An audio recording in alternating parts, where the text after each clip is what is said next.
Good morning students. आज हम लोग अपने क्लास के इस पैथन ट्यूटोरियल क्लास को आगे बढ़ाते हैं और स्टार्ट करते हैं लेक्चर क्लास 10। आज हम लोग लेक्चर क्लास 10 में देखते हैं फॉर लूप से स्टार्ट करना था, है ना। फॉर लूप से स्टार्ट करते हैं हम लोग, ठीक है। इससे पहले हम लोगों ने वाइल लूप पढ़ रखा है, फिर भी हम इस वीडियोज़ में आपको वाइल लूप से स्टार्ट करते हैं। और मैं चाहता हूं सभी स्टूडेंट्स जो इसमें वीडियोस देख रहे हों, वो जब कंप्लीट आपका ये वीडियोस हो जाए, मीन्स जब आप वीडियोस देख चुके हैं, तो उसके बाद इससे रिलेटेड जो भी प्रोग्राम मैंने आपको बताया है वाइल से या फिर फॉर से, चाहे वो नेस्टेड हो या चाहे वो ब्रेक और कंटिन्यू के मदद से बनाया गया हो, सभी स्टूडेंट प्लीज़ उसको प्रैक्टिकली ज़रूर एक बार उसको अप्लाई करें उस वाले कंसेप्ट पे, क्योंकि यहाँ से थ्योरेटिकल कमाने कम और प्रैक्टिकल कमाने ज़्यादा होता है। या you can say that 50-50 consisted the theoretical and practically. यहाँ से 50-50% कम दोनों ही माने रखते हैं, क्योंकि थ्योरेटिकल अगर आपने पढ़ रखा, उसका प्रैक्टिकल में अगर आपने नहीं देखा तो उसका मतलब नहीं समझ में आएगा, है ना। तो चलते हम लोग कंटिन्यू फिर से अपने क्लास को आगे बढ़ाते हैं। लेक्चर क्लास 10 को 9 तो हम लोगों ने पढ़ रखा था, ठीक है। और गुड मॉर्निंग स्टूडेंट, चलें भाई फटाफट स्टार्ट करते हैं हम लोग। सबसे पहले हम लोग आप स्लाइड्स ओपन करेंगे अपना, और स्लाइड्स ओपन करने के बाद हम इसको रन कराते हैं, ठीक है। Loop control statement. सभी स्टूडेंट गुड मॉर्निंग बेटा, गुड मॉर्निंग। चलें, good morning Divya ji, good morning. चले फटाफट स्टूडेंट ज्वाइन हो जाए। आज की क्लास में हम लोग लेक्चर क्लास 10 लेके आए हुए हैं, पैथन का ट्यूटोरियल। और हम लोग इस ट्यूटोरियल में पढ़ेंगे लूप स्टेटमेंट, मतलब जस्ट इसके लूप के बाद हम लोग कंप्लीट कर लेंगे। लूप के बाद हम लोग देखेंगे क्या पढ़ते हैं, आगे की बातें आगे करते हैं। अभी हम लोग जो प्रीवियस क्लास देखे थे उसमें हालांकि मैंने वाइल लूप के बारे में आपको बता रखा है, फिर भी मैं वाइल लूप से ले रहा हूँ, क्योंकि वहाँ पे कुछ रिटन कंटेंट्स थोड़ा सा अजीब व गरीब था, तो उसको मॉडिफाई करने के बाद फिर से मैंने उसको रन किया है। तो लूप स्टेटमेंट है क्या? Loop control statements are used when a section of code में either be executed a fixed number of times. Actually में बेटा याद रखिए, जो मैंने डेफिनेशन यहाँ लिख रखा है बहुत ही शॉर्ट तरीके से रखा है, और we can not say that is comfortable, आपके कंफर्टेबल नोट्स के अकॉर्डिंग भी नहीं है ये। तो मैं आपको रिवीजन कराना चाहता हूँ, मैं आपको रिवाइज कराना चाहता हूँ वाइज के थ्रू। आपका कंटेंट आप वहाँ देख लीजिए, बहुत सिंपल तरीके से और बहुत बड़े लेवल पे आपको लिखाया गया है लूप कंट्रोल स्टेटमेंट। यहाँ तो बहुत सिंपल सा आपको दिखाई दे रहा होगा। तो आप देखिए लूप यहाँ पे दो टाइप के हैं, फॉर लूप और वाइल लूप। यहाँ पे एफ जो होना चाहिए ना स्मॉल लेटर में होना चाहिए, डब्ल्यू तो मैंने हटा दिया था, सेव नहीं कर पाया था, या फिर स्मॉल में वाइल स्मॉल में। बिकॉज ऐसा है इसलिए कि जो लूप स्टेटमेंट होते हैं यहाँ पे दो प्रकार के कीवर्ड्स यूज होते हैं, वाइल और फॉर लूप। तो हम पहले वाइल लूप पढ़ेंगे, जिसका हालांकि हमने तो पिछली क्लास में इसको बहुत अच्छे से समझा दिया था। बस हम रिटन कंटेंट कुछ डायग्राम या कुछ कंटेंट्स नहीं लिखे तो उसमें ऐड करके ले आए हैं आपके लिए। नोट देखिए, इसमें नोट क्या है भाई। नोट में सबसे पहली बात, loop contain 4 major elements when they design. जब भी आप चाहे फॉर लूप यूज करेंगे, चाहे आप क्या यूज करेंगे, चाहे आप वाइल लूप डिजाइन करेंगे, आपको 4 एलिमेंट्स मेजर देखने को मिलेंगे। वो 4 एलिमेंट में सबसे पहला है लूप इनिशियलाइजेशन। सबसे पहले आपका क्या होगा, लूप का इनिशियलाइजेशन होता है। लूप कोई भी होगा उसका लूप की स्टार्टिंग भी से कह सकते हो, लूप कहाँ से हमारा चलना स्टार्ट करेगा, ठीक है। और लूप इनिशियलाइजेशन जब भी होता है, अपना लूप जो यूज करता है एक वेरिएबल यूज करता है, we can say that object use करता है, तो उसे हम लोग लूप वेरिएबल या काउंटर वेरिएबल के नाम से भी जानते हैं, क्योंकि यहाँ काउंटिंग करने का काम करता है बस। फिर सुन लीजिए, लूप वेरिएबल्स को या लूप ऑब्जेक्ट्स को हम लोग लूप ऑब्जेक्ट या फिर हम लोग इसे काउंटर ऑब्जेक्ट के नाम से जानते हैं। 1 नंबर का क्वेश्चन अगर पुटअप आता है तो रानू जी प्लीज इसको आप लगाइएगा। चलें जी, सेजल जी गुड मॉर्निंग बेटा, सेजल जी, सौम्या जी गुड मॉर्निंग, शिवानी जी गुड मॉर्निंग। चलें जितेंद्र जी, सुनील जी, श्यामरूप जी, जितेंद्र जी, चलिए भाई, अनुराग जी, चलिए वेरी गुड। सभी लोग एक साथ ज्वाइन, एक साथ इतने स्टूडेंट्स। चलो आप लोग लेट नहीं है, बस शुरू ही हुआ है अभी क्लास आपकी, कोई बात नहीं। देखते हैं फिर से दूसरा एलिमेंट्स मेजर क्या होता है, loop test condition. Loop test condition statement just उसके नीचे होगा, उसे हम टर्मिनेशन लूप के नाम से जानते हैं।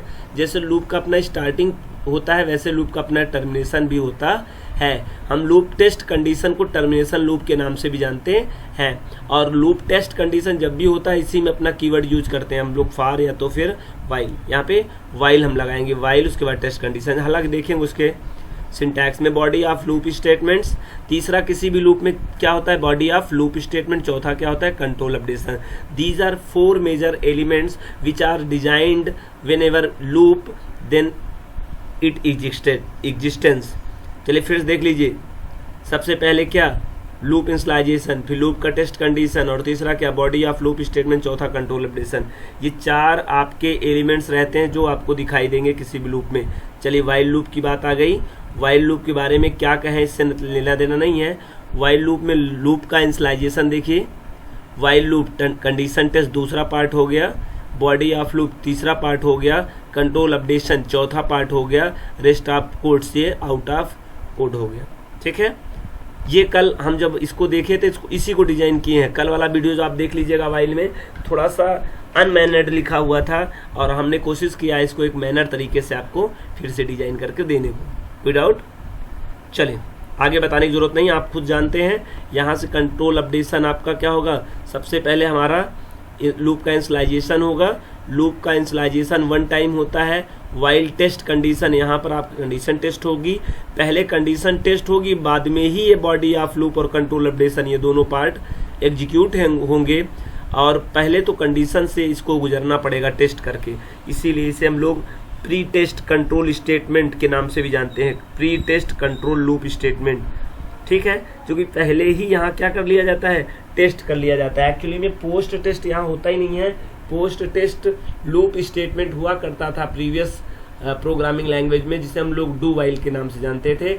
एक्चुअली में हमारे पाइथन प्रोग्रामिंग लैंग्वेज में ऐसा कंसेप्ट है ही नहीं, मतलब डू वाइल का यहाँ पे यूज नहीं किया जाता है। यहाँ पर इंट्री कंट्रोल लूप होते हैं, एग्जिट कंट्रोल लूप नहीं होते हैं। ध्यान रखना इस बात को, कंफ्यूज करने के लिए क्वेश्चन आ सकता है। एग्जिट कंट्रोल लूप, तो एग्जिट कंट्रोल लूप कोई नहीं होता है यहाँ पे। ठीक है, अगर होता तो यहाँ वाइल लूप होता, डू वाइल, सॉरी क्या होता, डू वाइल। वाइल का जस्ट अपोजिट काम किया करता था, सी लैंग्वेज में आपने देखा होगा। ठीक है, आगे चलते हैं, कंटिन्यूस हम लोग आगे देखें। Python interpret checks condition, if condition is true then, अगर पहले तो कंडीशन टेस्ट करेगा, अगर कंडीशन सही हो गया तो क्या होगा, execute statement return after colon sign. Colon sign के बाद जो भी आपने लिखा है, ये चाहे कंट्रोल अपडेशन हो चाहे बॉडी आप हो, सबको कंप्लीट कर देगा। और ये बार बार क्या कर देगा, अपनी ओर फिर से लौटाएगा। मतलब हमारा कंट्रोल यहाँ के बाद यहाँ नहीं आएगा, हमारा कंट्रोल यहाँ के बाद टर्मिनेट कहाँ हो जाएगा, वाइल में। आपका इंस्लाइजेशन लूप में इंस्लाइजेशन 1 टाइम होता है, लेकिन कंडीशन एवरी टाइम चेक होता है। याद रखना, आपका इंस्लाइजेशन केवल एक बार होता है। लूप का कंडीशन जितनी बार आपका कंट्रोल अपडेशन होगा उतनी बार ये होगा। कंट्रोल अपडेशन की वैल्यू और ये वैल्यू दोनों सद्यों क्या होंगी, सेम होंगी। ठीक, जितनी बार कंट्रोल अपडेशन होगा यहाँ आएगा टेस्ट करने के लिए। तो हालांकि आप लोगों ने इसको देख रखा था, ये डिजाइन देख लीजिए, मैं एक बार फिर से दिखा दे रहा हूँ आपको। ये डिजाइन देखिए, वाइल है, कंडीशन है, कंडीशन ट्रू होगा तो स्टेटमेंट होगा यहाँ पे, और इसको मुझे डिजाइन कर लेना चाहिए था। यहाँ पे आप लिखना, हमें लिखना चाहिए बॉडी ऑफ स्टेटमेंट, या लिखना चाहिए आपका क्या, कंट्रोल अपडेशन। ठीक है, कोई बात नहीं, आप तो जानते हैं, बहुत अच्छे से ऑफलाइन क्लास में पढ़ रखा है। तो आगे बढ़ते हैं हम आपको लेकर इस प्रोग्राम को। While loop with ills statement, आपको पता है अभी जैसे इसने प्रीवियस आपने स्लाइड्स में देखा था वाइल लूप का, उसी तरह एग्जैक्ट ये भी होता है। बस अंतर ये है कि यहाँ पे इल्स ब्लॉक एक क्या हो जाता है, डिजाइन हो जाता है। जरा आप देख लीजिए, जो कल के क्लास में नहीं था, आप देख लीजिए। कल के वीडियोज में थोड़ा सा रिटन कंटेंट इतना अच्छा नहीं था, मैंने इसको मॉडिफाइड करके आप सामने लाया हूँ।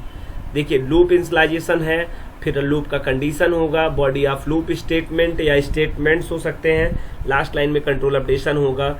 और यदि कंडीशन आपकी नॉट सेटिस्फाइड, कभी ऐसा होगा कंडीशन सेटिस्फाइड होगा तो बॉडी ऑफ लूप स्टेटमेंट्स और control updation both are executed, but while condition is not satisfied or false, then control send to the else block statement and execute the false statement block, then exit of the rest of the code. Rest of the code तो already executed, wills also out of else and out of while and anywhere, कहीं से आएगा। Rest of code तो out of loop है, loop से इससे लेना देना है ही नहीं हमारे।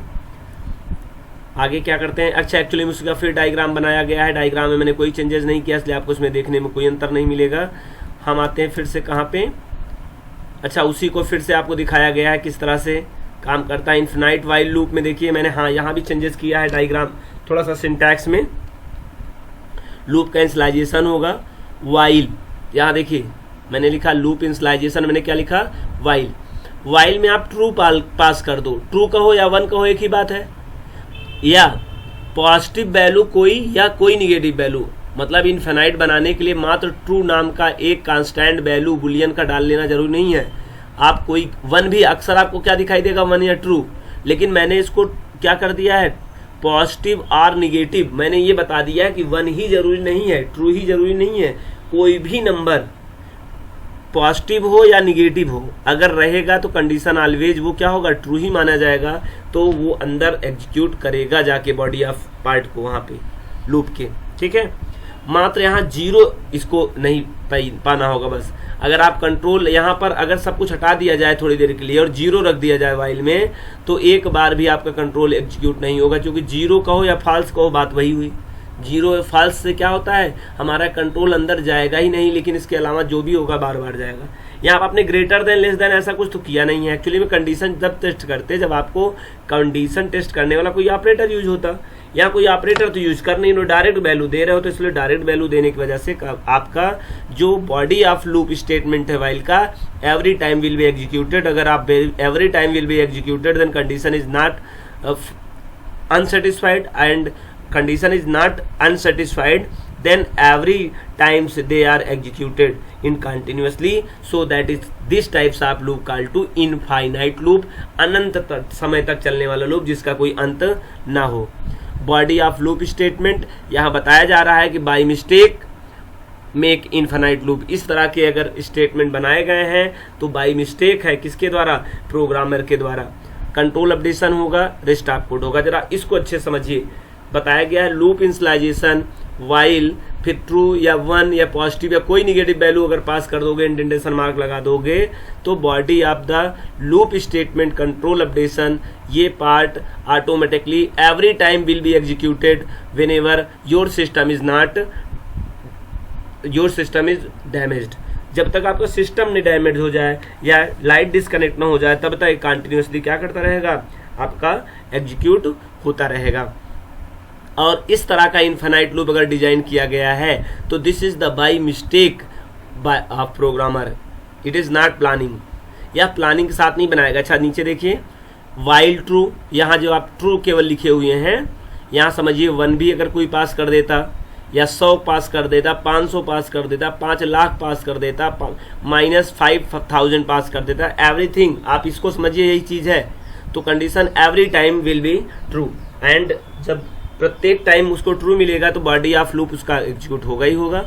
Body of statement if condition break rest of code, ये देखिए यहाँ से यहाँ देखिए जरा, अगर आप ये यूज करते हैं इफ और कंडीशन और ब्रेक, तो इसका मतलब है ये बाई प्लानिंग में का इन्फिनाइट लूप बनाया गया है। और अगर आपने बाई प्लानिंग में इन्फिनाइट लूप बनाया तो इसका कहीं ना कहीं पे एक कामगार कोई ना कोई उपलब्धि होगी इस लूप को बनाने के लिए, लेकिन इस वाले लूप का कोई मतलब यहाँ पे नहीं होता है। यह केवल आपके प्रोग्राम आपके सिस्टम को डैमेज करेगा, क्योंकि ये प्रोग्राम कभी रुकेगा नहीं, ब्रेक नहीं होगा। जब तक आपको ब्रेक नहीं होगा तब तक आपको आउटपुट नहीं मिलेगा, और आप आउटपुट को पाने के लिए तो प्रोग्राम किए हुए हैं, ठीक है। फिर से देख लीजिए, अगर इन्फिनाइट लूप से बचना है तो आप ब्रेक और इफ, अक्सर एक क्वेश्चन आता है who solve the infinite loop problem, तो कौन सॉल्व करता है ब्रेक स्टेटमेंट। जरा ब्रेक स्टेटमेंट होता क्या देखिए, ब्रेक स्टेटमेंट किसी भी पहली बात तो जानिए, break statement use only the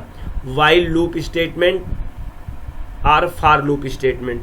actually में किसी भी लूप स्टेटमेंट पे लिखा जा सकता है ब्रेक, और ब्रेक जैसे ही हमारा कंट्रोल ब्रेक के ऊपर पहुंचता है उसके बॉडी ऑफ कहां से ब्लॉक से क्या हो जाएगा, बाहर चला जाएगा।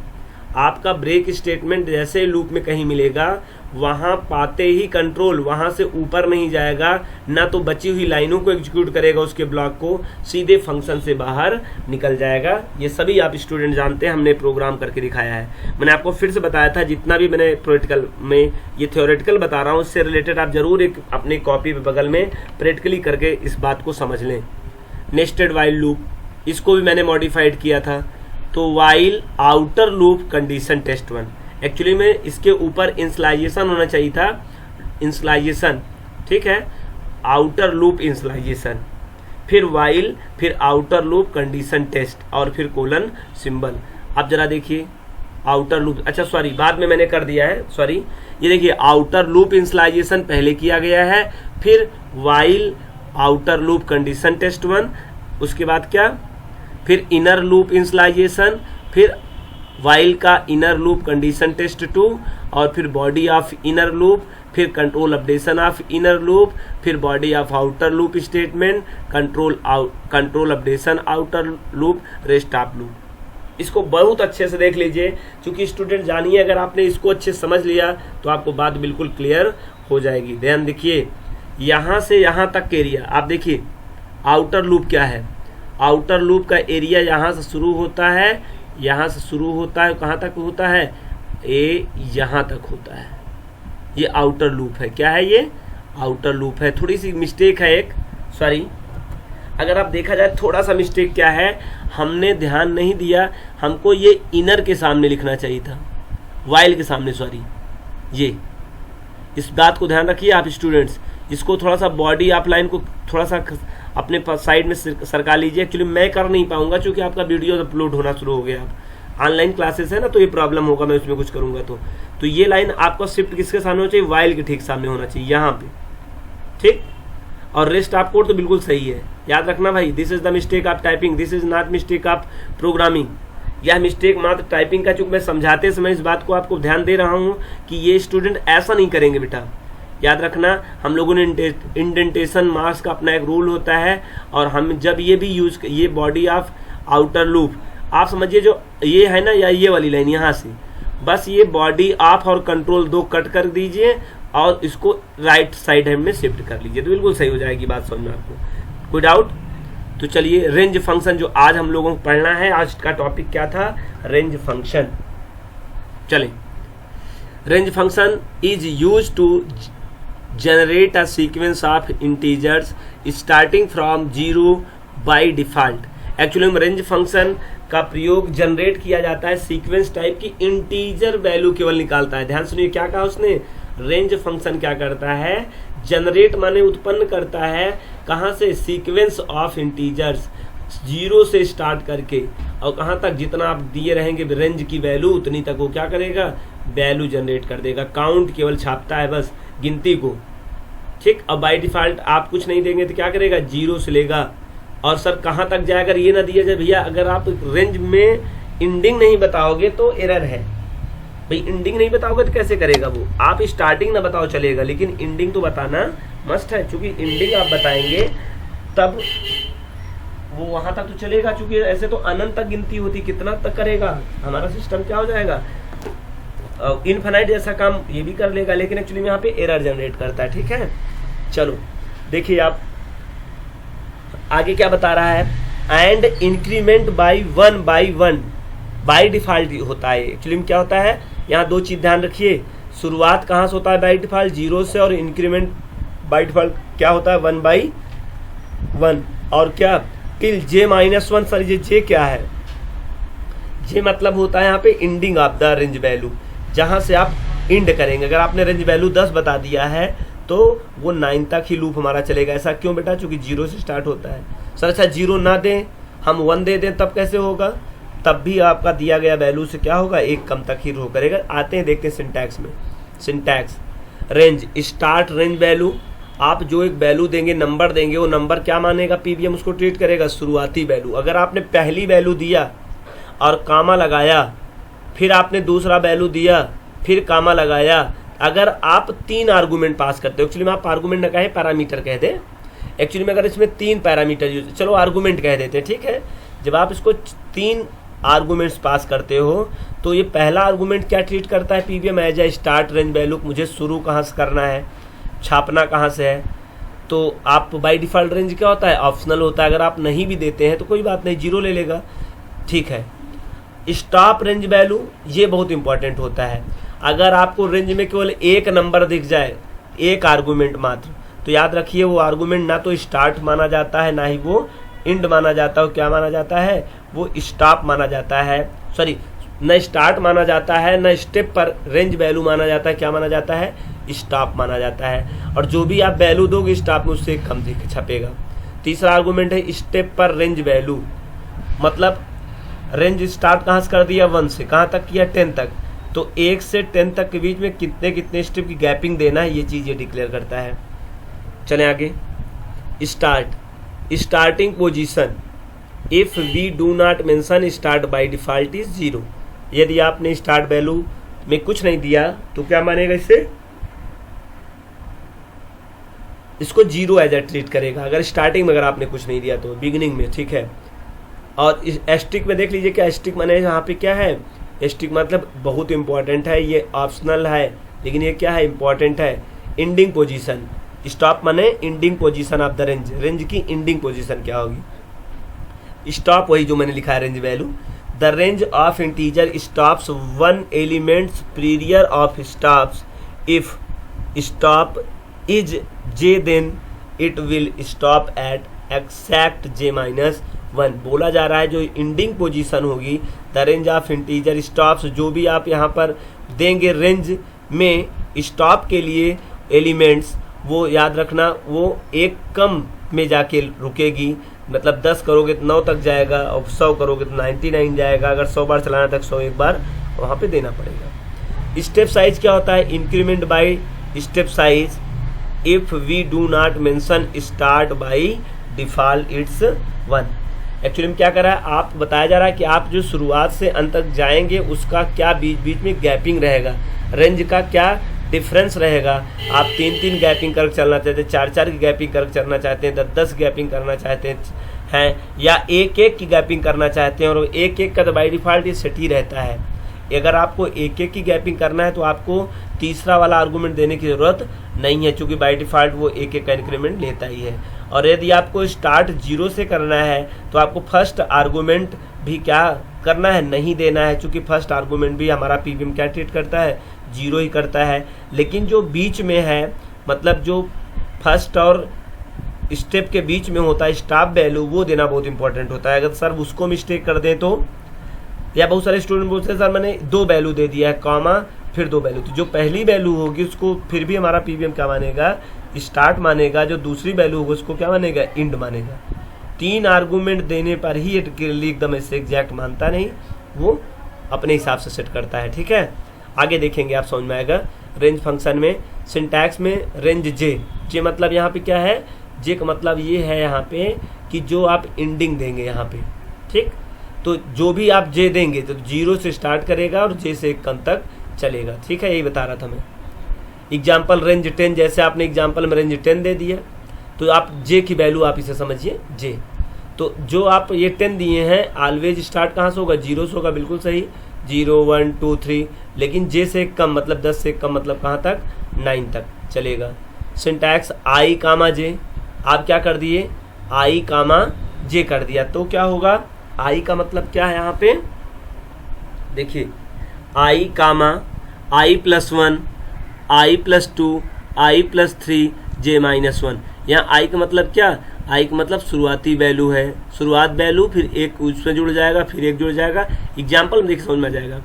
आपने स्टार्ट वैल्यू कहाँ से कर दिया, 1 कर दिया, बाय डिफॉल्ट यहाँ 0 से था, लेकिन आपने यहाँ पर 1 दे के क्या कह दिया, ये रही आपकी start of the range value, ये रही आपकी end of the range value, तो 1 से स्टार्ट होगा। तो देखिए आई की वैल्यू क्या है, 1 है, और 1 में एक और जुड़ेगा तो क्या हो जाएगा, ये स्टेप वैल्यू एक्चुअली में क्या है, स्टेप वैल्यू। देखो बाय डिफॉल्ट क्या है, हाइड है, दिख नहीं रहा है, क्योंकि सिस्टम ऑटोमेटिकली उसको क्या मान रहा है, स्टेप 1 मान रहा है।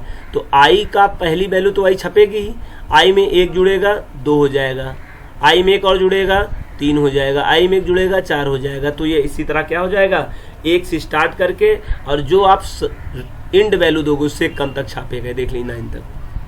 आगे देखिए आई जे के तीनों वैल्यू दे दीजिए, I for starting value, J for ending value, K for step value.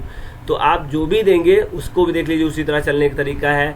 आपने 1 10 2 दे दिया तो आई की पहली वैल्यू छप गई, फिर आई + के मतलब कितना बढ़ाना है आपको, तो आपने क्या बढ़ाना था, आपने 2 बढ़ाना था, तो 1 में 2 जुड़ेगा 3 हो जाएगा। फिर कामा देखिए आई की वैल्यू प्लस 2k। अब क्या हो जाएगा, i की वैल्यू क्या होगी, i की वैल्यू फिर हो जाएगी आपकी इस बार 3 में फिर 2 जुड़ेगा, हो जाएगा 5, और 5 में फिर 2 चला 7, ऐसे बढ़ता चला जाएगा। रेंज में आप क्या कर सकते हैं, निगेटिव वैल्यू भी दे सकते हैं, जैसे कि आपको लास्ट वाले एग्जाम्पल में दिखाई दे रहा है -1, -10 और -2। तो क्या होगा, स्टार्ट कहाँ से करेगा, रेंज वैल्यू -1 से करेगा, कहाँ तक करेगा, -9 तक करेगा, और उसमें गैपिंग क्या रहेगा, 2 रहेगा, तो -1, फिर क्या हो जाएगा, -1 में -2 घट गया होगा, तो -3, फिर -5, फिर -7, फिर -9, ऐसे कंटिन्यू हो गया। इसको अपने रफली में जब तक बेटा नहीं करेंगे, अगर मेरी बात ध्यान से नहीं सुन रहे हैं तो आप कंफ्यूज हो सकते हैं, लेकिन मेरी बात अगर आपको समझ में आ रहा हो तो मेरी वीडियोस फिर से पॉज करके देख लो एक बार। रेंज क्या करता है, आपकी जो स्टार्ट वैल्यू हो सकती है वो निगेटिव हो सकती है, एंडिंग भी निगेटिव हो सकती है, और आपका जो स्टेप वैल्यू होगा वो भी निगेटिव हो सकता है, तो आप निगेटिव पॉजिटिव दोनों दे सकते हैं, ठीक है। रेंज 0, 10, 0, -1, तो स्टार्ट कहाँ से करेगा, 10 से करेगा, कहाँ तक जाएगा, 0 से कम तक जाएगा। 0 से कम तक कोई चीज क्या होती है, 0 से कम तक कोई चीज होती है 1, नहीं, 10 से स्टार्ट होगा और 0 तक, 0 से कम तक जाएगा, 0 से कम तक क्या होगा, -1 होगा। 0 से कम, 0 से 1 कम जाएगा और -1 देखिए लिखा हुआ है, ठीक है। तो 10 होगा, 10 में क्या होगा, ये वाला एग्जांपल देखिए, ये वाला i की वैल्यू 10 थी, 10 छप गई, i प्लस k का मान क्या है, -1 है, 10 का मान क्या था, 10 i का मान क्या था, 10 था, 10 प्लस -1 क्या हो जाएगा, 10 में -1 करोगे 9 हो जाएगा, फिर 9 में -1 करोगे 8 हो जाएगा। तो आप देख लीजिए आपको इस तरह से वैल्यू छप जाएगी, देख लीजिए इसको, बहुत आसान है। रूल्स क्या है, all argument must B integers, आपके आर्गुमेंट्स कभी भी फ्लोट नहीं हो सकते हैं, स्ट्रिंग नहीं हो सकते हैं, बुलियन टाइप वैल्यू नहीं हो सकते हैं, या किसी भी टाइप का होने का सवाल ही नहीं होता है। आपको इसमें 3 वैल्यू पास करना है, मैक्सिमम, मिनिमम 1, ध्यान रखना, मैक्सिमम 3, मिनिमम 1। मैक्सिमम 3 में क्या क्या, स्टार्ट और एंड और क्या, स्टेप, ये 3, और बाइट अगर मिनिमम क्या 1, और वो 1 क्या होगी, एंडिंग वैल्यू होगी, ठीक है। All argument must be integer whether it positive or negative, हाँ ये हो सकता है कि स्टार्टिंग जो इंटीजर्स हो सकते हैं वो पॉजिटिव निगेटिव दोनों में हो सकते हैं। We can not pass a string for float number और any other types of start, stop and step size. हमने आपको पहले बता दिया तीनों आर्गुमेंट्स मात्र और केवल मात्र क्या यूज करते हैं, केवल इंटीजर क्लास की वैल्यू ही लेते हैं। The size step value should not be 0, कभी भी हम पॉजिटिव कर सकते हैं, निगेटिव कर सकते हैं, 0 कभी नहीं कर सकते हैं, ठीक है। स्टेप साइज का जो आर्गुमेंट होगा। फॉर लूप की बात करते हैं, फॉर लूप भी एग्जैक्टली उसी तरह होता है, बस फॉर लूप वाइल में क्या डिफरेंस है, फॉर लूप में आप कंडीशन टेस्ट नहीं कर सकते हैं, रिलेशनल ऑपरेटर का यूज नहीं कर सकते, ग्रेटर देन लेस देन का यूज नहीं कर सकते हैं। अब आपने देखा था वहां पे वाइल लूप में क्या था, वाइल लूप में कंडीशन टेस्ट बिना किए आपका इनफिनिट लूप बन जा रहा था। यहाँ पे फॉर में हमें कंडीशन टेस्ट करने का मौका ही नहीं मिलता है। और बड़ी खास बात, कंट्रोल अपडेशन यहाँ ऑटोमेटिकली होता है, आपको कंट्रोल अपडेशन करने की जरूरत नहीं है। यहाँ इन नाम का एक ऑपरेटर होगा, और सबसे बड़ी खास बात यहाँ पे जो आपका वैल्यू होगा, मतलब जिसपे से वैल्यू निकलती है, जिसपे पर काम होता है, वो सीक्वेंस डाटा टाइप होना चाहिए और कोई हो नहीं सकता है। सीक्वेंस डाटा टाइप का ऑब्जेक्ट से ही क्या करेगा, इन ऑपरेटर से बार बार 1 1 निकाल कर वो किसी एक लूप वेरिएबल पे फेंकता रहेगा और उसी से काम होगा।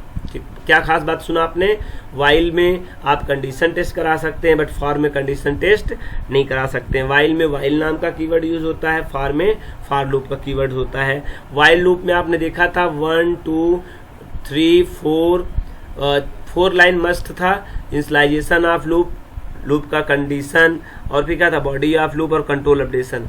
लेकिन फॉर में ऐसा कुछ नहीं, फॉर में केवल एक लाइन में आपका फॉर कीवर्ड भी हो जाएगा, काउंटर वेरिएबल भी इनिशियलाइज हो जाएगा, जो भी होगा शुरुआत से, फिर इन कीवर्ड रहेगा, फिर आपका क्या रहेगा, फिर आपका सीक्वेंस डाटा टाइप का कोई एक ऑब्जेक्ट रहेगा, कोलन साइन रहेगा, फिर आप नीचे लिख के बॉडी ऑफ फॉर लूप लिखेंगे। ठीक है, कोई कंफ्यूजन? ठीक, सिंटैक्स में जरा देख लीजिए, फॉर where मतलब वेरिएबल होगा, और ये वेरिएबल कैसा होगा, ये वेरिएबल आपका फॉर टाइप का वेरिएबल होगा। मतलब क्या होगा, लूप वेरिएबल है, काउंटर वेरिएबल होगा। और इसकी जाति इस समय क्या है सर, किसी भी ऑब्जेक्ट की जाति तब तक नहीं बता सकते हैं जब तक उस पर कोई वैल्यू ना आ जाए, ठीक। तो इसकी कास्ट हम डिपेंड करेंगे बाद में। बाय डिफॉल्ट ये क्या है, इंटीजर ही है, हालांकि अभी माने तो, लेकिन कोई जरूरी मैंने कहा कि आप इसका कास्ट अभी डिक्लेयर नहीं कर सकते हैं। इन सीक्वेंस, इन यहाँ पर क्या है, अपना कीवर्ड है, मतलब एक ऑपरेटर है। सीक्वेंस टाइप ऑब्जेक्ट क्या होगा, यहाँ पे कोई सीक्वेंस टाइप का क्या होगा, ऑब्जेक्ट होगा। मतलब सीक्वेंस टाइप ऑब्जेक्ट रानू जी क्या होता है, लिस्ट हो सकता है, और क्या हो सकता है, स्ट्रिंग का कोई हो सकता है, और क्या हो सकता है, टपल कोई हो सकता है। Very good, sequence data type कोई भी हो सकता है। फिर बॉडी ऑफ लूप स्टेटमेंट, फिर रेस्ट ऑफ कोड स्टेटमेंट। देख लीजिए, this is the very easy design as compare to while loop statements. While loop statement से ज़्यादा सरल आपको दिखाई दे रहा है। एक लाइन में ही आपका ज़्यादातर काम हो गया, और मैक्सिमम कितना लगे आपका, 2 लाइन का स्टेटमेंट। लूप का वही कंसेप्ट यहाँ भी लागू करता है, रिपीटेशन टास्क को परफॉर्म करता है। Every time condition is true then every time will be executed written body of loop statement block. A diagram है, इज एलिमेंट इन सीक्वेंस, यदि आपके सीक्वेंस में एलिमेंट वो मौजूद है। इफ एस, तो क्या होगा, एलिमेंट्स आर नेक्स्ट एलिमेंट्स। अगर सही होगा तो अगला एलिमेंट ऑटोमेटिकली मूव करके कहाँ जाएगा, वायर में आ जाएगा। ये देखिए आप जरा इसको, ये डायग्राम फॉर का है। आपका फॉर होगा इज एलिमेंट इन सीक्वेंस, पहले अगर सीक्वेंस में अगर हुआ वो वैल्यू मौजूद है, इन ऑपरेटर से चेक करेगा क्या यह एलिमेंट इन सीक्वेंस मैंने सीक्वेंस में है। अगर ट्रू हुआ तो आपका एलिमेंट उठा के कहाँ फेंक दिया जाएगा, वायर नाम के जो आपने काउंटर वेरिएबल लगाए हैं आप फॉर के बाद, उसे ऊपर क्या कर दिया जाएगा, जंप कर दिया जाता है। It is automatically bye PVM. ये पीवीएम के किसी प्रोग्राम के द्वारा ऐसा होता है, आपको करने की जरूरत यहाँ पे नहीं है। तो 1 बाय 1 यहाँ पे क्या करता रहता है, एलिमेंट्स जो सीक्वेंस डाटा टाइप होता है इस पे आता रहता है, और बार बार आता रहेगा तो स्टेटमेंट क्या होगा, एग्जीक्यूट होता रहेगा। और ये देखो बार बार वहीं जा रहा है, इसलिए इसका नाम है लूप स्टेटमेंट्स। अगर कभी कंडीशन फॉल्स हुई तब क्या बताइए, मतलब वो इन्फॉर्मेशन रही ही नहीं आपके लिस्ट, सॉरी जो आपका सीक्वेंस डाटा टाइप है, ऑब्जेक्ट है, तो क्या करेंगे, इफ नो एलिमेंट्स, अगर वो एलिमेंट्स नहीं होता उसमें तो हमारा कंट्रोल एग्जिट होगा और रेस्ट ऑफ कोड को क्या हो जाएगा, चला जाएगा। फॉर लूप विथ रेंज, आइए फॉर लूप अगर विथ रेंज के द्वारा देखें तो कैसे देखें, लेकिन जरूरी नहीं है कि हम लोग रेंज की मदद से ही फॉर लूप चलाया जाए। क्यों, क्योंकि yes we are known range is also sequence data types, so we can use also as sequence object type. A is equal to range, range के अंदर मैंने पास किया 5। ये 5 कौन सा आर्गुमेंट है, ऑप्शन नंबर 1 बताएं जी, दिव्या पाठक जी बताएं, सेजल अग्रहारी, शिवानी, शालिनी जी बताइए, वर्षा साहू बताइए, खुशी जी बताइए, इसका आंसर क्या आएगा। रेंज आप 5 करते हैं तो ये 5 जो है ये रेंज के अंदर का आर्गुमेंट है। कौन सा आर्गुमेंट ट्रीट किया जाएगा पीवीएम द्वारा, ये स्टार्ट, एंड या फिर स्टेप साइज। बिल्कुल सही, स्टार्ट होगा नहीं सर, बाय डिफॉल्ट स्टार्ट होता है, और एंड भी बाय डिफॉल्ट होता है। जो अगर एक वैल्यू आपने पास किया रेंज में तो वो क्या होता है, वेरी गुड अखिलेश जी, बिल्कुल सही जवाब आपका। रानू जी का भी सही जवाब है, श्याम रूप का भी सही जवाब है भाई, अरविंद जी का भी सही जवाब है, करीना का भी सही जवाब है, और बहुत सारे आवाज आ रहे हैं, मुझे क्लियर नहीं समझ में आ रहा है, लेकिन मुझे लग रहा है कि सभी स्टूडेंट ने सही जवाब दिया है जो आवाज आपकी बता रही है ऐसा। एज इक्वल टू रेंज 5, आपने क्या किया यहाँ पे, आपने 5 दिया तो ये 0, फिर कहाँ पे, ये सीक्वेंस डाटा टाइप है ना, मतलब ये ए आप 0 देखोगे तो क्या पड़ा रहेगा, 0 जाके पड़ा रहेगा। ए आप 1 में देखोगे क्या पड़ेगा, 1 पड़ा रहेगा। ए आप 2 वाले रेंज में देखिए क्या पड़ा रहेगा, यहाँ पे 3 पड़ा रहेगा। तो मतलब ये 0 से लेके 4 तक कंटिन्यूअस वैल्यू आ गई है ए पे। अब देखिए फॉर आई इन ए हम लूप चलाएंगे। आई एक नॉर्मल वेरिएबल है, काउंटर वेरिएबल है। इन ए बोलेगा ए की वैल्यू आएगी, सबसे पहले कहाँ मूव कर दी जाएगी, आई में भेज दिया जाएगा। आई की वैल्यू क्या है, आई की वैल्यू हो जाएगी 0। क्या 0 हमारे ए में, मतलब ए वाली लिस्ट में मौजूद है, बिल्कुल जी 0 मौजूद है ही है। क्योंकि पहले 0 ही गया होगा वहां पे लिस्ट में ए वाले ऑब्जेक्ट पे, तो प्रिंट आई करेगा तो आउटपुट क्या आएगा 0 1 2 3 4। देखिए 4 क्यों आया शिवानी जी, 4 क्यों आया इसमें? क्योंकि बेटा आपको बताया है कि बिल्कुल सही जवाब आपने दिया, जो सर आपकी इंड वैल्यू होती है वो एक कम ही चलेगी, ठीक है, बिल्कुल सही। तो आप देख रहे हैं हम लोग चाहें तो यहाँ पर ये जो सिंटैक्स क्या था, यहाँ सीक्वेंस डाटा टाइप ऑब्जेक्ट था ना, तो रेंज भी आज ऑलवेज क्या है सीक्वेंस डाटा टाइप का एक उदाहरण है। तो यहाँ पर रेंज डाटा टाइप का एक वेरिएबल भी हो सकता है, यहाँ लिस्ट भी आ सकता है, यहाँ टपल भी आ सकता है, यहाँ स्ट्रिंग भी आ सकता है, यहाँ रेंज भी आ सकता है। We are known there are 4 types of sequence data type. First is a list, second is a tuple, third is a string and fourth is a range. कोई चारों में कोई एक ऑब्जेक्ट का यूज यहाँ कर सकते हैं और वे ऑब्जेक्ट की वैल्यू ऑटोमेटिकली उसको क्या करता है, एक एक वैल्यू उसके ऊपर रिसीव कराता जाएगा और एक एक वैल्यू के बारे में जानकारी लेता जाएगा, ठीक। अब इस बार अगली बार देखिए हम क्या कर रहे हैं, रेंज डायरेक्ट ऐसा कर रहे हैं, किसी वेरिएबल नहीं यूज कर रहे हैं, तब भी सही हो जाएगा।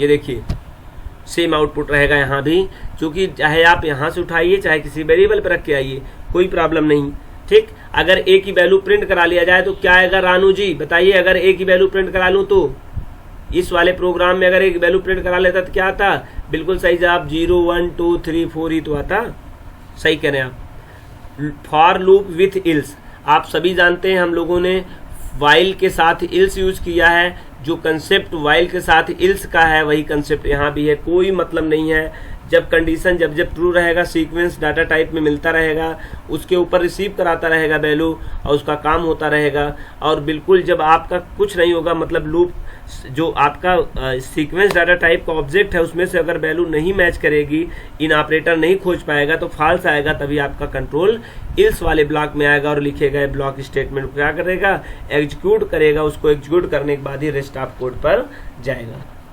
चलिए सिंटैक्स देखिए, फॉर लूप वेयर, यहाँ पर लूप वेरिएबल है, इन सीक्वेंस टाइप ऑब्जेक्ट होगा, body of loop statement, else block statement और रेस्ट ऑफ द कोड। बिल्कुल समझ में आ गया होगा आपको, बिल्कुल एग्जैक्टली उसी तरह होगा यहाँ पे जैसे आप जानते हैं। नेस्टेड फॉर लूप की बात किया जाए, हाँ बेटा याद रखना, एज फॉर लूप का आप 1-2 प्रोग्राम बना लीजिए, वीडियो को यहीं पॉज कर दीजिए, उठाइए कम अपना पेंसिल और कलम और वहां से फॉर लूप में बहुत सारे आपको मैंने प्रोग्राम बताया है, 2-4 प्रोग्राम देखकर और 2-4 प्रोग्राम बिना देखे प्रैक्टिस कर लें, जिससे आपको डेफिनेटली फॉर लूप अच्छे से समझ में आ जाए, कोई कंफ्यूजन न रह पाए आप में। तो for i in range n, अब ये नेस्टिंग का मतलब क्या होगा, जैसे वाइल लूप का नेस्टिंग हुआ तो वैसे इसका भी होगा। ये देखिए just loop just a new loop is so that is called to nested for loop. एक लूप के जस्ट नीचे क्या है, दूसरा लूप है। और याद रखना ये जो बराबरी है ना, ये बराबरी नहीं होना चाहिए बेटा, ये जो लूप होना चाहिए ना ये अंदर होना चाहिए जी। ये जो दूसरा फॉर लूप है ये वाला, इसको शिफ्ट करना चाहिए जे से, यहाँ से, क्योंकि ये कोलन साइन है ना तो इसके अंदर होना चाहिए। Body of inner loop statement, body of outer loop statement, rest of code, ठीक। एग्जैक्टली आपको केवल ये चीज, ये लाइन उठा के इधर सरकाना, बिल्कुल ये तीनों लाइन एक जैसी होंगी, ये दोनों लाइन इधर होंगी, ठीक, और ये सामने सामने होगा, रेस्ट कोड भी सामने होगा। डिजाइन कर लेंगे, सुधार कर लीजिए भाई। ब्रेक स्टेटमेंट क्या होता है, break statement is use to jump. Break statement क्या करता है, जंप करता है out of the loop, loop से बाहर चला जाता है, to process to next statement in the program, या प्रोग्राम के उस ब्लॉक को छोड़ देता है जहां पर आपको एक कंडीशन के अंदर आपको ब्रेक स्टेटमेंट मिला था। जिसके घर के अंदर ब्रेक मिलेगा उसके घर से आप क्या करेंगे, बिल्कुल बाहर आ जाएंगे, कहीं भी होंगे, उसके बाद चाहे जितना काम बाकी होगा, लेकिन जैसे ब्रेक स्टेटमेंट मिलेगा आप उससे बाहर आ जाएंगे। जरा सिंटैक्स देख लीजिए, वाइल कंडीशन, और वाइल के साथ भी यूज किया जा सकता है बेटा ब्रेक, और फॉर के साथ भी यूज किया जा सकता है कोमल जी, कोई प्रॉब्लम नहीं है दोनों में। फिर इफ ब्रेक रेस्ट, ये जरा देख लीजिए, ब्रेक स्टेटमेंट का केवल खास बात ये कि ब्रेक स्टेटमेंट एक कंडीशन इफ के बाद लगा होता है ब्रेक, और कंडीशन अगर ट्रू होगी, आप सभी को पता है हमारा लूप कभी भी टर्मिनेट होता है तो कंडीशन ऑफ वाइल स्टेटमेंट से ही होता है। मतलब कहने का मतलब जब भी कभी आपका प्रोग्राम आउट होगा तो यहां से होगा, उसके पहले कहीं बीच में तो कहीं हो ही नहीं सकता है। लेकिन ये ब्रेक क्या है ना, ब्रेक एक पावरफुल चीज है, इसे हम लोग कहते हैं pre maturely loop termination statement. या मैच्योर होने से पहले ही हम तो इतना तय कर लेते हैं कितनी देर तक चलना है। ये बिना मैच्योर हुए आपके लूप में कंडीशन भले सही रहेगी, लेकिन यहाँ कंट्रोल पहुंचेगा तो ऑटोमेटिक उसको क्या कर देगा, हमको कंट्रोल से इस वाइल लूप से या फार लूप वाले ब्लॉक से बाहर कर देगा। और जो बाहर करेगा तो रेस्ट ऑफ कोड पे लाएगा, ना कि पूरे प्रोग्राम से बाहर कर देगा, किसी लूप के अंदर से बाहर करता है। और यहाँ पर इफ कंडीशन जो है ना बेटा, वो और सिंक होनी चाहिए। ये छोटी छोटी बातें हैं, दिस इज द मिस्टेक आप टाइपिंग की है। बहुत सारा टाइपिंग करना पड़ता है बेटा, अकेले रहते हैं तो थोड़ा सा मिस्टेक हो जाती है, और कभी कभी करते सही है, कंट्रोल यस करने में लास्ट में मिस हो जाता है, जिससे कि प्रॉब्लम हो जाती है। कोई बात नहीं, आप समझते हैं, इससे पहले पढ़ रखे हैं, और नहीं भी पढ़ रखे तो मैं इसीलिए एनर्जी आपको बराबर लॉस कर रहा हूँ। हर मुद्दे पर, हर टॉपिक पे आपको बता रहा हूँ कि कहाँ पर गलतियाँ हो सकती हैं। यहाँ फिर देख लीजिए, जहाँ ये वाइल कंडीशन के बाद जस्ट आपका किया गया है, ये आप क्या करिए, इफ को थोड़ा सा और शिफ्ट कर दीजिए, क्योंकि आपको पता है इंडेंटेशन मार्क लगने के बाद बराबरी में नहीं जाएगा। ये इफ उठा के यहाँ से लिखना शुरू कर दीजिए, इसको इधर शिफ्ट कर दीजिए, और कोई प्रॉब्लम नहीं है, ठीक है। कंटिन्यू, इसी तरह जस्ट अपोजिट क्या होता है, ब्रेक के जैसा ही कंटिन्यू भी होते हैं। इन्हें जंप कंट्रोल स्टेटमेंट के नाम से कहा जाता है। 3 प्रकार के स्टेटमेंट होते हैं जंप कंट्रोल स्टेटमेंट, एक ब्रेक, एक कंटिन्यू, एक पास, जो हम लोग कंटिन्यू इसी में देखेंगे। कंटिन्यू का क्या मतलब होता है, आपने देखा ब्रेक क्या करता है, ब्रेक जैसे ही हमारा कंट्रोल ब्रेक के पास पहुंचता है, हमारे कंट्रोल को बॉडी ऑफ लूप के बाहर कर देता है, प्रोग्राम के नहीं, बॉडी ऑफ लूप के, किसी लूप के अंदर से बाहर कर देता है, रेस्ट ऑफ द कोड में डाल देगा। लेकिन कंटिन्यू ऐसा नहीं करेगा, कंटिन्यू जहां से कंट्रोल आपका आया था अभी वहीं रीसेंड कर देगा। याद रखिए, आपने फंक्शन पढ़ा होगा, अभी हालांकि इसमें नहीं पढ़ाया आपको फंक्शन, लेकिन आपको ऑफलाइन क्लास में जरूर फंक्शन पढ़ाए हैं। सुना होगा कॉलिंग फंक्शन, जहां जाता वहीं फिल आउट आता है ना, एग्जैक्टली वहीं से आपका स्टेटमेंट ये कंटिन्यू भी है। कंटिन्यू जहां भी वर्ड आपको कंटिन्यू टर्म मिलेगा, वहां से आपका कंट्रोल फ्री रिसेंड जाएगा, जहां से कंट्रोल आया था, मतलब ऊपर की ओर मूव कर जाएगा। तो मतलब उसके जैसे ब्रेक के नीचे लिखी गई लाइनें को हम लोग क्या कर देते थे, हट जाता था, वो रन नहीं होता था, छोड़ देता था, वैसे कंटिन्यू के नीचे लिखा गया जो भी स्टेटमेंट होगा वो भी क्या हो जाएगा, वो अब एग्जीक्यूट नहीं होगा। ठीक, अगर कंटिन्यू, ध्यान रखें स्टूडेंट, रानू जी ध्यान रखें, यदि आप कंटिन्यू का यूज वाइल में कर रहे हैं तो बहुत ही इंपॉर्टेंट बात बताने चल रहा हूं। कंटिन्यू से ऊपर भी आपको कंट्रोल अपडेशन देना होगा, और कंटिन्यू के बाद भी जहां आपका प्रोग्राम एंड होगा वहां भी कंटिन्यू देना पड़ेगा। क्यों ऐसा, इसलिए कि अगर आप कंट्रोल वहां पर अपडेट नहीं करेंगे तो आपकी वही वैल्यू बार बार पाएगी, क्या हो जाएगा, वो वहां पे इन्फिनाइट लूप चलने के कारण हो सकते हैं। आप जाके कॉपी खोलिए ना बेटा, जहां पे मैंने बताया हुआ कंटिन्यू, वो आप समझ लीजिए, कंटिन्यू का सिंटैक्स बगल रखिए। मैं जो टॉपिक यहाँ पढ़ा रहा हूँ, ध्यान रखना स्टूडेंट, मैं बार बार इस बात को बता रहा हूँ, मेरी नोट्स मिलाइए और देखिए आपकी नोट्स और इस नोट्स में जमीन आसमान का फर्क है। आसमान कौन है, आपका नोट्स है, बहुत ही सुपर डुपर लेवल का नोट्स रिटर्न है आपके पास, ये तो आप सुनने का काम करिए, इससे बस ज्यादा। Continue statement is used in a loop, go to back to the beginning of the loop. शुरुआत, बिगिनिंग ऑफ द लूप मतलब कहाँ, इनिशियलाइजेशन नहीं, कंडीशन जहां स्टेस होता है वहां पे। वाइल कंडीशन जरा देखिए, इफ कंडीशन, आप देखिए गलती कहाँ कर दी आपने, इफ को और शिफ्ट करना चाहिए था, कंटिन्यू तो ठीक है, और फिर आपका rest of the code. Pass statement देख लीजिए, हम लोगों ने ब्रेक जान लिया, जंप स्टेटमेंट, हम लोगों ने कंटिन्यू जंप स्टेटमेंट दूसरा जान लिया, तीसरा हमारा पास स्टेटमेंट होता है। मैं पास स्टेटमेंट बताऊं उससे पहले आपको इंडेंटेशन पता होना चाहिए। इंडेंटेशन रूल में क्या होता है बेटा, इंडेंटेशन रूल में ये होता है कि हमारा, अगर आपने इंडेंटेशन रूल लगा दिया है, उसके बॉडी में स्टेटमेंट का होना मस्ट है। अगर आपका स्टेटमेंट नहीं होगा तो हमारा कंट्रोल क्या हो जाएगा, हमारा कंट्रोल वहीं से आपको एरर मैसेज जनरेट कर देगा। लेकिन आप चाहते हैं कि आप किसी भी, चाहे इफ आपने देखा हो, इंडेंटेशन लगाते थे वहां पे, या आपने वाइल लूप पढ़ा हो, या फिर अभी आप फॉर लूप शायद नहीं देखे हो, वो देखे हो, आप उसमें कुछ भी लाइन अगर आप नहीं लिखना चाहते हैं तो आप उसको रन करा के देख लीजिए, उसमें एरर जनरेट होगा। ठीक, लेकिन यदि आप कराना ही चाहते हैं without body of the program execution, then use to pass statement. Whenever PBM meet to pass statement, then understand leave of the body of statements. अगर पीबीएम जैसे ही पास स्टेटमेंट देखता है, समझ लेता है कि प्रोग्रामर ने अपने सुविधा के अनुसार से इसको क्या कर रखा है, पास लगा दिया है, मतलब इसमें बॉडी ऑफ कोई भी स्टेटमेंट नहीं लगाया है। ठीक है, अगर आप किसी भी चाहते हो कि भाई प्रोग्राम रन हो लेकिन उसके बीच का बॉडी ऑफ एग्जीक्यूशन ना हो, तो हम लोग पास की स्टेटमेंट का यूज करते हैं। ठीक है, तो जैसे आपका ब्रेक था, जैसे आपका वाइल था, सॉरी जैसे आपका कंटिन्यू था, उसी तरह से हमारा जंप कंट्रोल स्टेटमेंट कौन सा है, ये पास भी उसी तरह का एक स्टेटमेंट्स है। आते हैं देखते हैं इसके पास के हिसाब से क्या कहता है भाई। Pass statement is use to do nothing. Pass statement का प्रयोग हम करते हैं तब जब में डू नथिंग, कुछ नहीं करना होता है। It can be used inside a loop or if statement. इसे लूप के अंदर या इफ के अंदर, मैं तो कहूँ आगे आप फंक्शन करेंगे किसी के अंदर, मैं कहूँ आप कुछ ना देखें, जहां भी इंडेंटेशन मार्क रहेगा उसके अंदर आप जान लीजिए इसको यूज किया जा सकता है पास को। लेकिन याद रखना, ब्रेक और कंटिन्यू को हर जगह नहीं यूज कर सकते हो। ब्रेक का यूज आप इफ में नहीं कर सकते हो, ब्रेक कंटिन्यू का यूज आप इफ में नहीं कर सकते हो, कंटिन्यू और ब्रेक का यूज आप किसी फंक्शन में नहीं कर सकते हो, ध्यान रखना। पास इज यूजफुल। पास एक यूजफुल है व्हेन वी नीड स्टेटमेंट सेंटेक, ये क्या भाई, सेंटेंकली करेक्ट, सेंटेंकली कनेक्ट कुछ बताया गया है यहाँ पे, सिंटैक्सली होना चाहिए, सिंटैक्सली। ठीक है, सिंटैक्स के अकॉर्डिंग अगर आप चाहते हो कि करेक्ट है भाई, सिंटैक्स क्या होता है, सिंटैक्स में होता है कि ऐसा कर सकते हैं, ऐसा कर सकते हैं। आप सिंटैक्सली अगर आप उसको करेक्ट करना चाहते हैं, सिंटैक्स के अकॉर्डिंग करेक्ट करना चाहते हैं, तो पास लगाने से सिंटैक्स एरर नहीं होता है, और सिंटैक्स एरर नहीं होता है। और अगर आप वहां पर वैल्यू लाइन नहीं लिखते हैं किसी इंडेंटेशन में, तो सिंटैक्स एरर हो जाता है वो।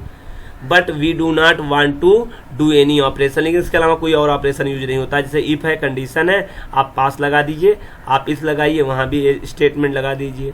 तो if this condition is true, अगर ये कंडीशन ट्रू होती है तो do not perform any operation, तो इस पार्ट को आके कोई ऑपरेशन परफॉर्म नहीं करेगा। So only else will execute when condition is false. मतलब यहाँ पे पास में, तो पास वाले आप पास में पास कर दिया, आपने क्या कर दिया भैया, पास कर दिया। जैसे आपके सामने कुछ आता है ना खाने के लिए, तो आप क्या कर देते हो, आगे को पास कर देते हो, तो कोई एरर नहीं होता है। ठीक है, मना ना करके क्या कर देते हो भाई, पास कर देते हो। तो पास स्टेटमेंट के बारे में while condition, if condition, pass लगा देते हो statement, rest of the code. Array आ गया टॉपिक, अरे नहीं पढ़ते बेटा अभी हम लोग, और कुछ पढ़ने के बाद एरे पढ़ते हैं। अभी फंक्शन पढ़ाएंगे आपको, फंक्शन के बाद मैं सोचूंगा आपको एरे पढ़ाने के लिए। एरे जब मैं पढ़ाऊंगा तो आपको रिटर्न भी करना होगा, ध्यान रखिए स्टूडेंट्स, हम आपको लिखाते भी चलेंगे। पहली ऐसी क्लास होगी जिसमें लिखाने का काम करेंगे। Thank you so much. हम ये lecture number Python lecture class 10 complete कर चुका हूं। मैं क्लास 11 में लेके आता हूं, आपको इंतजार करना पड़ेगा। सस्पेंस एक्स सर क्या लेके आते हैं, एरे लेके आता हूं या मैं आगे और कोई चीज लेके आता हूं, तो क्लास लेक्चर 11 में ही आपको पता चलेगा। ठीक है, thank you class, thank you all of you.